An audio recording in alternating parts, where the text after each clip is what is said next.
अस्सलाम वालेकुम। आज हम स्टार्ट करते हैं चैप्टर एटॉमिक स्ट्रक्चर, जिसमें इसमें थोड़ा सा इंट्रोडक्शन देखेंगे और फिर मेन टॉपिक हमारा इसके साथ discovery of electron, discovery of cathode rays. Atomic structure में हम डिस्कवरीज देखेंगे जैसे इलेक्ट्रॉन की है, इसके बाद प्रोटॉन, न्यूट्रॉन और बिहेवियर देखेंगे एटम का, डिफरेंट मॉडल्स देखेंगे इसके। ये स्टोरी स्टार्ट होती है वहाँ से कि जब एटम को कहा जाता था कि ये अनकटेबल है, इसको मज़ीद डिवाइड नहीं किया जा सकता, इनडिविजिबल है, जैसे ग्रीक फिलोसफर्स ने कहा। जबकि बाद में हमें पता चला, जिसको में हम एक्सपेरिमेंट्स भी देखेंगे कि इलेक्ट्रॉन, प्रोटॉन, न्यूट्रॉन डिस्कवर हुए, जिससे हमें पता चला कि एटम अनकटेबल नहीं बल्कि ये कटेबल है। इसके अंदर फर्दर स्मॉल पार्टिकल्स होते हैं जो कि इलेक्ट्रॉन, प्रोटॉन, न्यूट्रॉन के अलावा भी 100+ पार्टिकल्स होते हैं। हम अब चलते हैं, हमारा जो मेन टॉपिक है discovery of electron. Discovery of electron जो है ये किसी एक एक्सपेरिमेंट में नहीं हुई, इसके लिए सीरीज ऑफ एक्सपेरिमेंट्स हुए और डिफरेंट साइंटिस्ट ने इसमें कंट्रीब्यूशन की। जिसमें अगर हम चंद एक का नाम लें तो हम कह सकते हैं कि इसमें विलियम क्रुक्स है,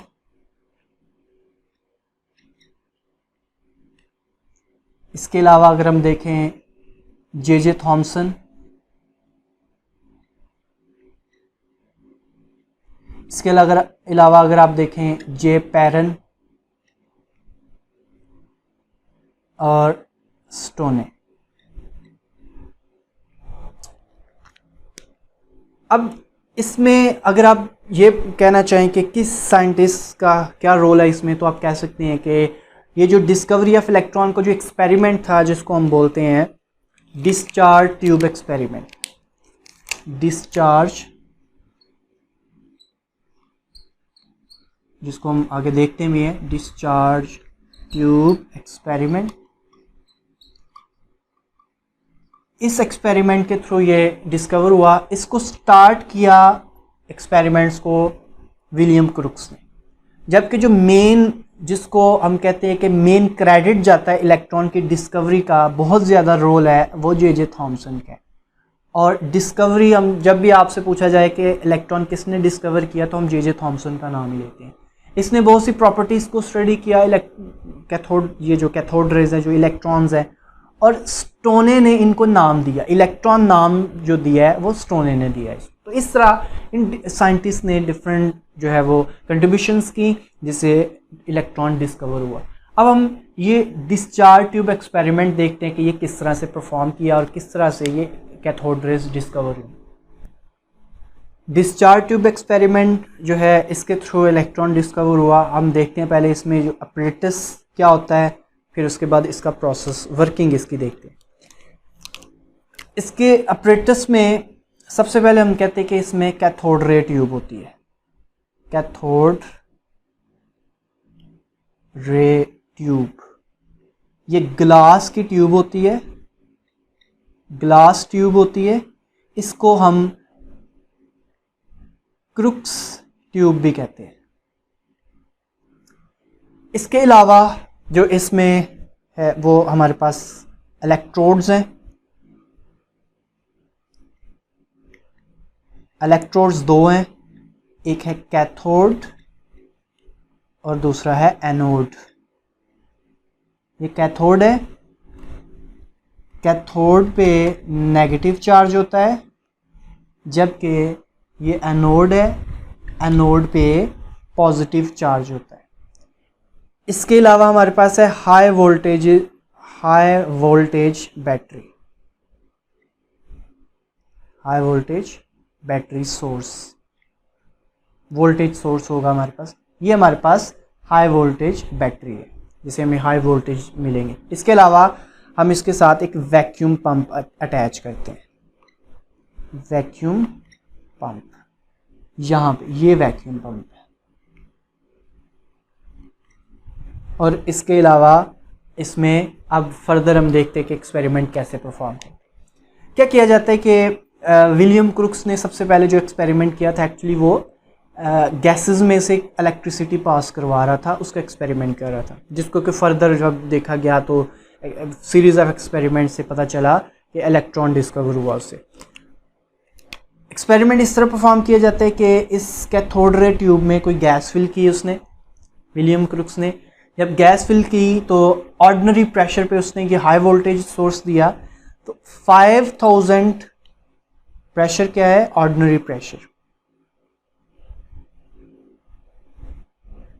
ऑर्डिनरी प्रेशर, आम एटमॉस्फेरिक प्रेशर आपको पता है कितना होता है, 180 एम, 760 टॉर या 760 mmHg।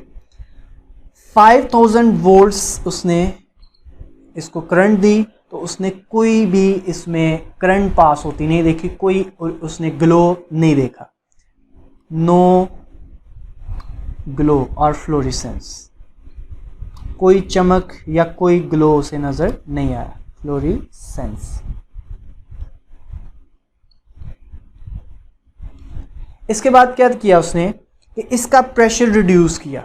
जब इसका प्रेशर 0.1 टार तक रिड्यूस किया, या इसको टार की बजाय mmHg भी कह लें, एक ही बात है क्योंकि टार और mmHg इक्वल होते हैं।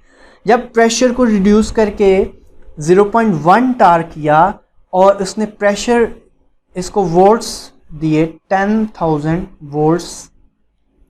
अब पहले आप ये देखिए कि ऑर्डिनरी प्रेशर पे ये क्यों ग्लो नज़र नहीं आया, उसे फ्लोरेसेंस नज़र नहीं आया, क्यों? क्योंकि जब इसका प्रेशर बहुत ज़्यादा होगा तो मॉलिक्यूल्स बहुत ज़्यादा होंगे। जब मॉलिक्यूल्स बहुत ज़्यादा हैं तो रेडिएशन को गुजरने के लिए कोई पाथ, कोई रास्ता नहीं मिला, क्योंकि मॉलिक्यूल्स बहुत कंजस्टेड है। ये शॉर्ट क्वेश्चन एक्सरसाइज में भी बना हुआ है और आपसे पूछा भी जा सकता है कि ऑर्डिनरी प्रेशर पे ग्लो क्यों नहीं होता, करंट पास क्यों नहीं होती, नो करंट पास। ठीक, तो इसमें आप कह सकते हैं कि क्योंकि मॉलिक्यूल कंजस्टेड होते हैं, प्रेशर बहुत ज़्यादा है, तो रेडिएशन गुजर नहीं सकती।